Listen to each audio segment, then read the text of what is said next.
আপনি ঈদ আপনি আপনার মন মতো পালন করতে পারেন, আনন্দ হবে, কারণ আনন্দের বিষয়টি আপেক্ষিক। আনন্দের বিষয়টি আপেক্ষিক। যেমন মদ হারাম, স্পষ্ট হারাম, এবং এটা শাস্তিযোগ্য অপরাধ, ইসলামে এর শাস্তি রয়েছে। কিন্তু কেউ কোন মুসলিম মদ খেয়ে আনন্দ পায়, পায় না? নাকি পায় না? জেনা স্পষ্ট হারাম, শাস্তিযোগ্য অপরাধ, কেউ এটা করে আনন্দ পায়। আবার কেউ এগুলো থেকে বাঁচতে পারলে আনন্দ পায়। কি, আমার আল্লাহ আমাকে এই খারাপ অভ্যাস থেকে বাঁচিয়ে দিয়েছেন, সে ওইভাবে আনন্দ পায়।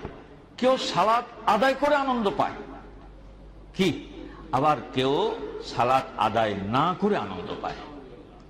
এরকম নাই মনে হয়? আচ্ছা, তাহলে আনন্দ বিষয়টা অনেকটা আপেক্ষিক।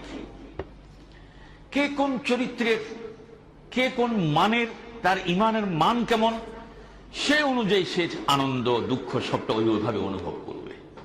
এই জন্য আল্লাহ রসুল সাল্লাল্লাহু আলাইহি ওয়াসাল্লাম ইমান পরিমাপের একটা জরমাপার, এটাকে কি কয়, থার্মোমিটার, ইমান পরিমাপের একটা থার্মোমিটার দিয়েছেন। সেটা কি, কোনো ভালো কাজ,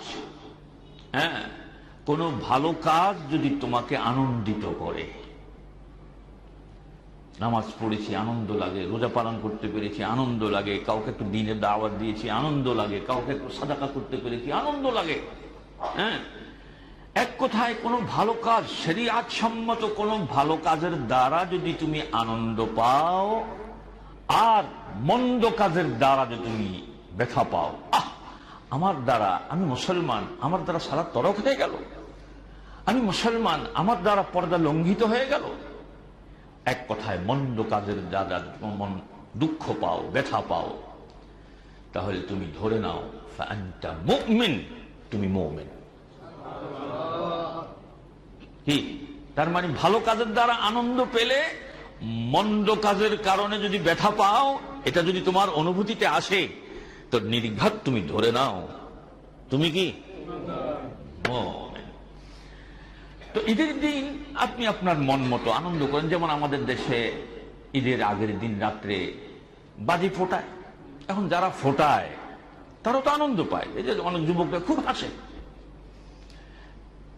আবার কেউ এটা থেকে বিরত থাকতে পারে, আনন্দ পায়। এই জন্য এটা অনেকটা আপেক্ষিক।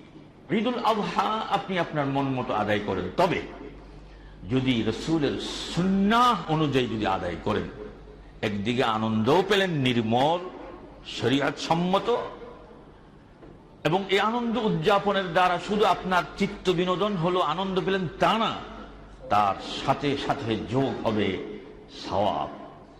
কি যোগ হবে? সওয়াব যোগ হবে। কেমন সওয়াব? আল্লাহ রাসূল সাল্লাল্লাহু আলাইহি ওয়াসাল্লামের একটি সুন্নাহর অনুসরণ যদি আপনি করেন, 50 জন শহীদের সমপর্যায়ের সওয়াব আপনি লাভ করবেন। দুঃখজনক হলেও সত্য, আমাদের দেশে সুন্নাহর প্রতি দুঃখজনক অবজ্ঞা রয়েছে আমাদের মাঝে। আল্লাহ আমাদেরকে বুঝার তৌফিক দিন, বলি আমিন।